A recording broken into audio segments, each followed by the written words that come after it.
This is Mike Stout. I'm a designer at Insomniac Games. Hi, welcome to the Insomniac Museum. Here you'll see some of the great things that never quite made it into the game, and you'll learn a little bit about life here at Insomniac Games.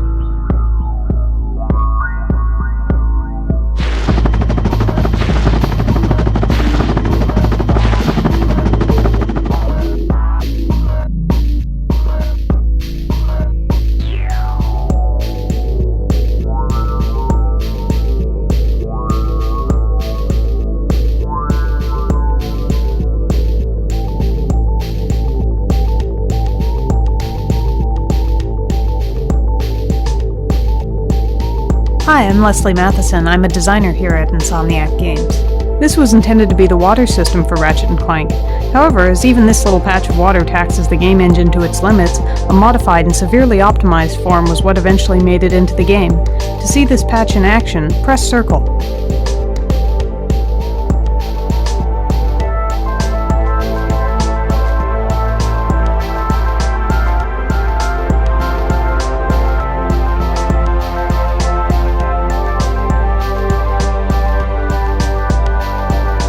Greetings, this is Oliver Wade, the animation director at Insomniac Games, doing an atrocious British accent. This is the original Gadgetron vendor from Ratchet & Clank 1. The official reason it was cut had something to do with saving memory. The real reason has a lot to do with squirrels, hacksaws, and our lawyers. I can say no more, because I am no longer able to do this accent.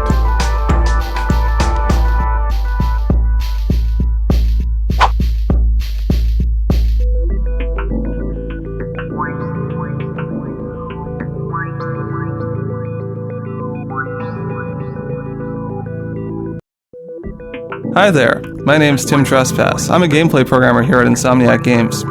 I'm a Leo from Washington, D.C. I like anime and shiny objects. This monstrosity was intended to be a boss battle fought on the jet ski gadget.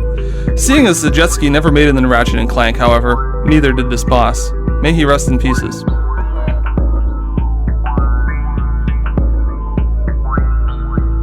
Hi, my name is Sean Whistler, and I'm a tester here at Insomniac Games. This guy was originally intended to be an enemy in the ill-fated jet ski level that never made it into Ratchet & Clank 1. A moment of silence, please, for this gentle giant, torn down in his prime.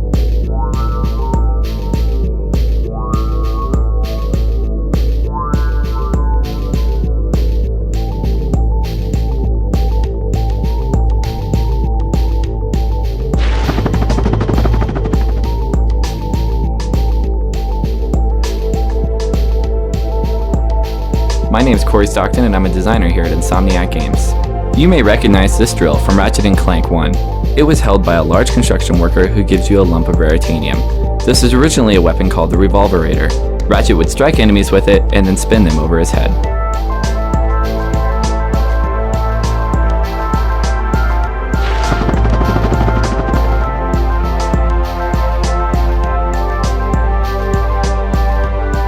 Hello, this is Pedro Hastinas. I'm a gameplay programmer at Insomniac Games. This dummy was created to test the new reaction system which we added to Ratchet & Clank 2. With this system, enemies would always be sure to react appropriately to being damaged without a ton of hassle. Go ahead and hit him. He won't mind.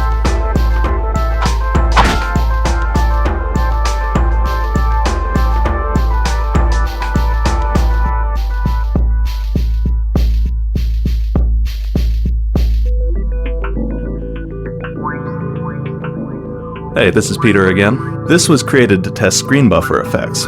Screen buffer effects are used to create things like distortion bubbles and heat hazing. This, however, ends up looking like a hall of mirrors. Can you guess why?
Hey, this is Peter again. These teleporters were originally intended to go into several of the levels. Due to time constraints, however, they were eventually cut.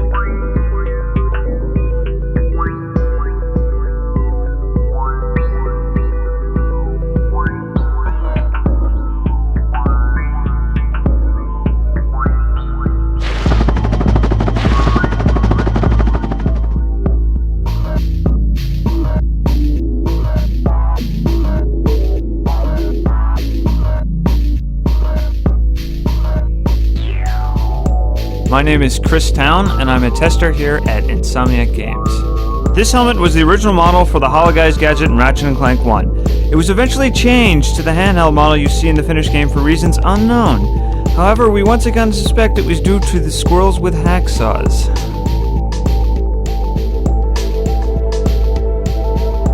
Hello, I'm Carl Grande, the QA manager here at Insomniac Games. This gadget was originally intended for Ratchet & Clank 1. Unfortunately, it didn't make the cut, and so never saw the light of day.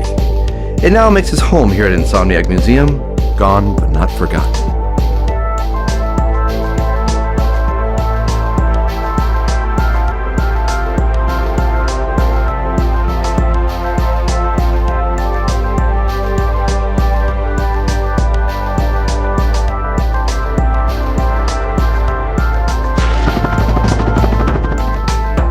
Mike Stout here. Have you ever wanted to create your own infiltrator puzzle? Well, now you can. Just stand on the blue pad and play around with the values a bit. Confound your friends and amaze your enemies.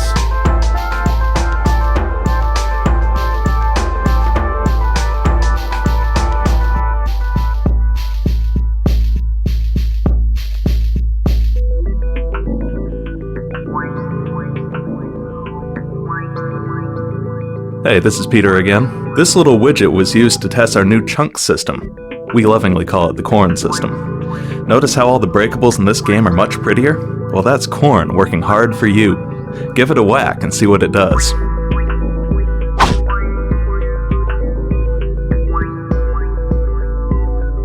Mike Stout here. Fear the random robot NPC. This robot never made it into Ratchet & Clank 1 because of the fabled Day of Poultry, when chickens swarmed over our offices and pecked the computer, holding this mechanical darling to pieces. We were able to retrieve her eventually, though.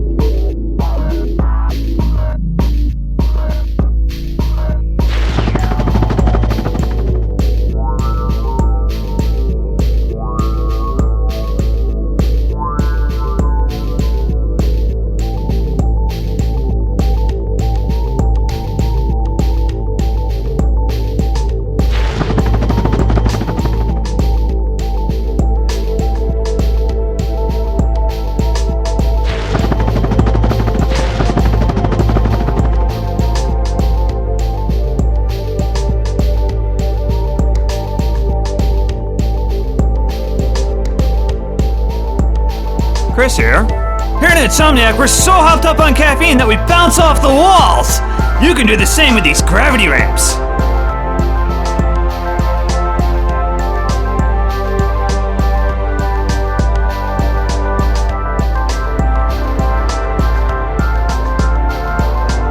Hiya!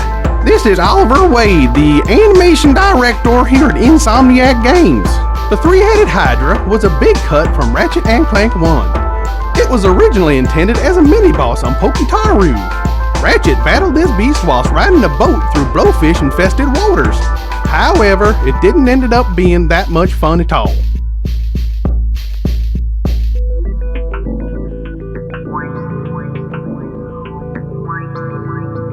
Hey, it's Tim. This car was originally going to be included in the battle with the giant robot on Snivlac. Unfortunately, its lack of heavy weaponry proved its bane.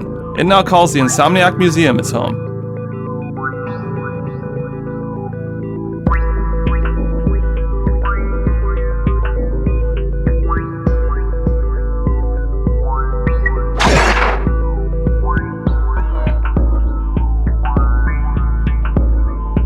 Hello, my name is Brian Allgeier, the design director at Insomniac Games. These floating spherical monstrosities are the elusive gravity spheres, which were originally going to be included in Silver City. They proved to be too difficult, and a bit nauseating, to be included. They are preserved here for posterity. Swingshot up to try running around one, and then swing shot again to get off the sphere.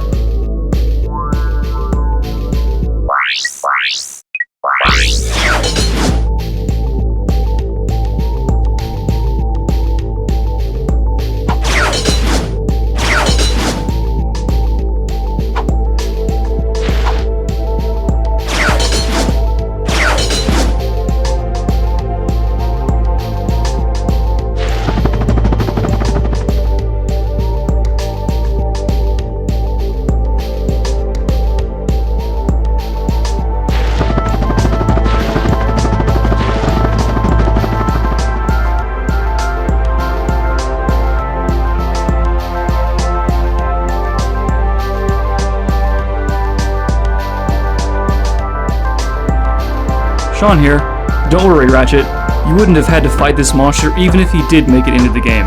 This giant bug ship was intended to act as scenery only, flying from place to place to ensure high detail on buildings, while leaving the play area open.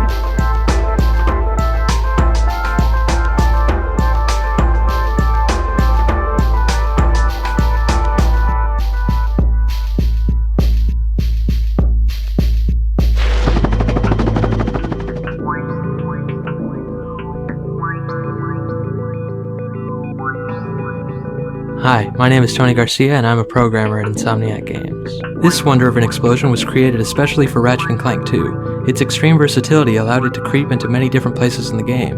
You'll even see it in the electrolyzer puzzles. Stand on the blue pad to make your own explosions.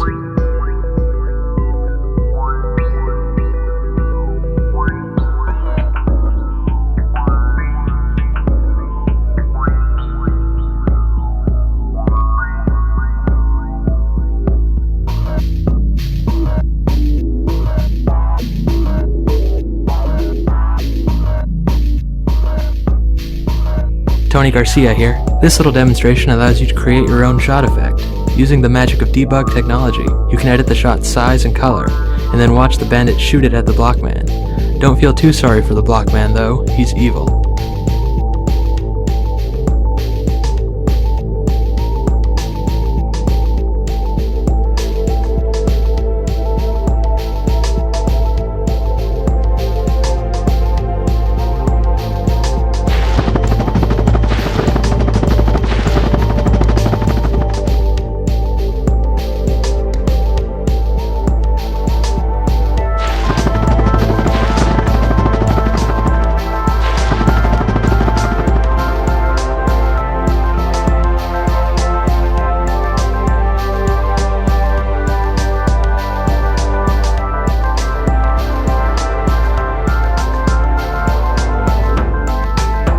Tony Garcia here. Using these 3 blue pads, you can edit the 3 particle effects in the center of the room. Go ahead, play around with them. You can achieve some truly great effects this way.